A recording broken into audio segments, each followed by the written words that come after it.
Looks like Necrosa Trishula armor. I'm not gonna lie. Looks pretty freaking sweet. Jeez. He got the dragon thing right on top of his head. He has his wings. The only thing he has to remove is that fucking corny ass Millennium puzzle right in the middle. And basically got everything you need. Capsule Monsters really was good then. Yeah, Capsule Monsters was definitely the most pointless Yu-Gi-Oh arc that I have ever seen. Did this story have any impact on anything in the future? Did Shoddy ever at the very end of this ever reference that magical power Yugimoto chose to not use in the end because he's too good for insane universal power boosts? And when we got to season 5 where Zork would be revived. I almost said Zark for a second there. Where Zork would be revived. This did this universal power ever have any mention again? No. Did Shadi ever mention it again in this arc? No. Were the capsule monsters ever put into use ever again in the history of Yu-Gi-Oh? No. Thus, you cannot argue with me that the capsule monster arc was complete and utter horseshit. Like the most cool thing in this entire this entire arc of the capsule monsters in Yu-Gi-Oh was that armor that I just showed you. That reminds me of Necros of Trishula when I look back at it now. Aside from that, you cannot make any logical argument that this was complete and utter horseshit and was pointless to the story.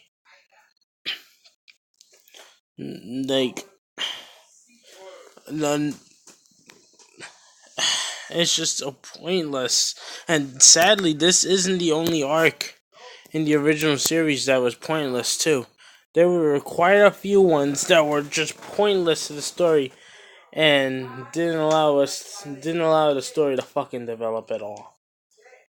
And I'm gonna bring some of those other ones into the argument in a moment. Well. What to say about pink-haired bitch? This guy, he showed up once in the KC Grand Championship thing that Kaiba put together in order to gather all the most powerful duelists around the world. And for some reason, Kaiba wouldn't participate in his own fucking tournament. Yet, he always wants to overpower Yugi. So, thus, this degraded Kaiba's character a little bit by adding a little bit of stupidity into him because this was the perfect time for him to participate, considering that the God cards weren't going to be used, so Yugi wouldn't have no ass-pull hacks to wins anymore. At least back in the Battle City arc, Yugi had a pretty legit win because Kaiba had a God card. He had a God card. He had Slifer, Kaiba had Obelix. The Tormentor back in the day, it was pretty fairly balanced considering that those two, with their anime effects, are basically on par with each other. However, now I have always believed that without any ass pulls, Kaiba is more powerful than Yugi. But that's a video topic for another time. But let's get back to this shitty KC Grand Championship arc. Did this arc cause any of the characters to really develop that much? No. Did it have any impact in the very final season, this entire arc? No.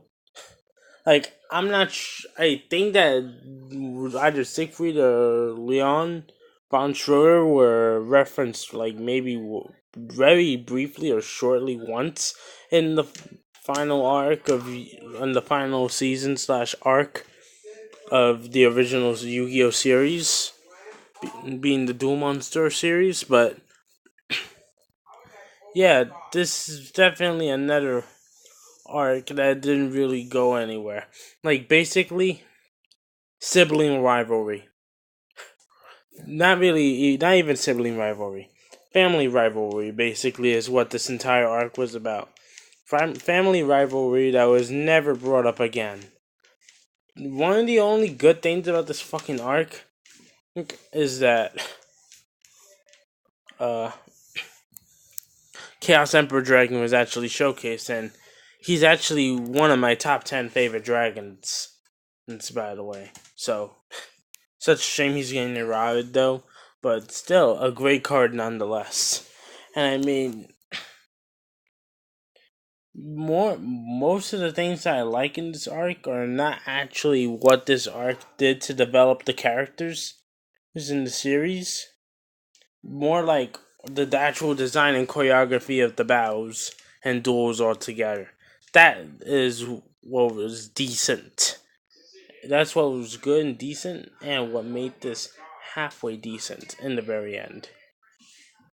But aside from that, really isn't anything there for this arc. Pointless! This arc is. Some people say that even though the arc was just flat out fucking cool altogether, it actually wasn't pointless. Like when I first looked at it, it was like really cool, but it didn't really cause any of the characters to develop. No, we actually got more insight on what it was like before the Pharaoh came into the picture, and how Darts and the Pharaoh came into contact at certain points. And it gave us more analysis, and like I just said a moment ago, it gave us more analyses on what would on what took place to cause the Egyptian empire and the Egyptian gods to become a thing in the very end. Like it did that for us, and and some things in this arc actually made the characters develop in the very near future. For example, I'm gonna pull up an image real quick. Yep, we have Yami Bitch over here, and this guy. We actually managed to see Yami Yugi's dark side because we always thought that he's like Natsu. Oh, I'm fighting for my friends. I'm fucking emo and horny for little Yugi. Oh, I just fight for my nakamas, my friends. And we actually got to see this guy's badass personality in this arc. One of the things that I was always looking forward to, because I'm sorry, his character, like history wise, his character was developing, but personality wise, this guy was definitely becoming one of the most blandest characters in the entire series. I will admit, the Orichalcos arc managed to allow me to regain my interest in this character. Like, there was a point in that Taya seemed more interesting of a character than this guy. And that's saying a lot, considering that Taya's just another bland, oh, for my friends type of character. I hate any characters now. After having to endure years on end of Fairy Tail's Nakama speeches, after having to endure that for years, any main protagonist is like, oh, for my friends, I automatically hate. No questions asked. Unless if they have something that really stands out about them that I really truly like. Any characters like, oh, for my friends. Oh, friendship. I hate automatically.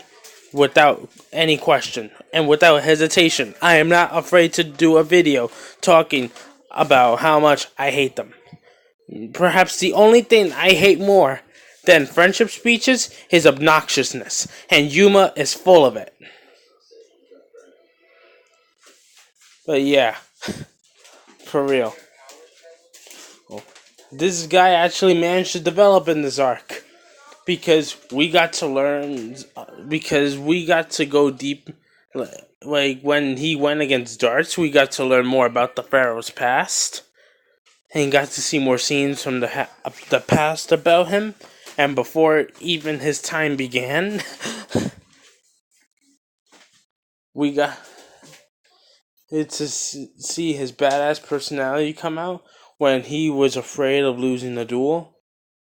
So he we also got to expose him as a hypocrite because Yugioh, the type of expression that I've always got from both Yugis is that winning is not everything.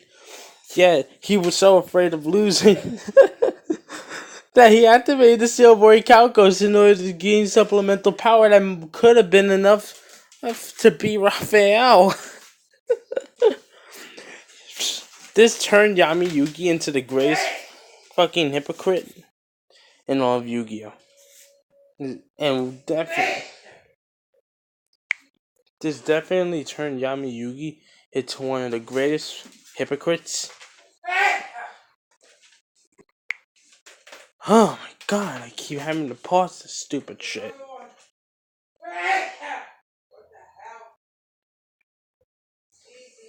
So, yeah. This guy was exposed as a hypocrite, and even though that this degraded his character a lot, because this character derives. So yeah, this character's personality. I mean, I can't even talk anymore because I have to do a sneezing in the background and I can't record a fucking video in peace anymore in my life. So yeah, fuck me.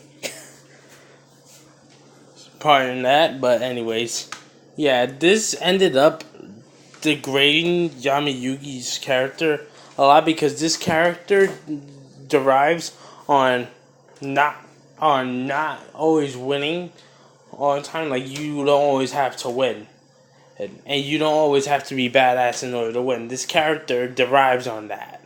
Same with Lil Yugi, who also just became a really huge asshole in this entire arc, and just started to become more of an ass puller from that point on.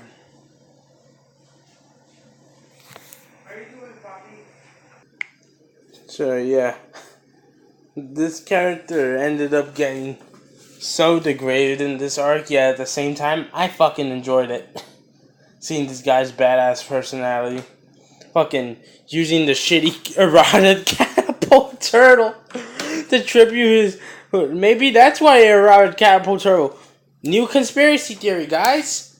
They eroded catapult turtle because Yami Yugi abused the shit out of it and almost beat Raphael in the anime. So catapult turtle was so broken they had to erode it. So even the king of games couldn't use it anymore. Yami Yugi can't even abuse that shit anymore. Oh, to tribute to one dark magician? No, you contribute Big Shield Garnet, you can do 50 points of damage. Oh man. Ripperoni. Ripperoni. So yeah, the original series is overrated in some aspects. In some aspects, it was good. I say towards I say towards the end, the mid, like certain parts of 4 being the Orichalcos arc, and I say about 35 to 45% of season 5, the other 55 to 65% that's good, being the Egyptian arc part of the arc. But the 20 to 35% of it being the capsule monsters and the KC Grand Championship was garbage. It started getting degraded all the way towards the very end. But it actually managed to stand out as definitely one of the best pieces of writing that we'll ever get from Konami. We'll see if Yu-Gi-Oh! Reigns will be able to change that. Team World Tech, signing out. Hope you guys have a good day. Peace. Into the brains!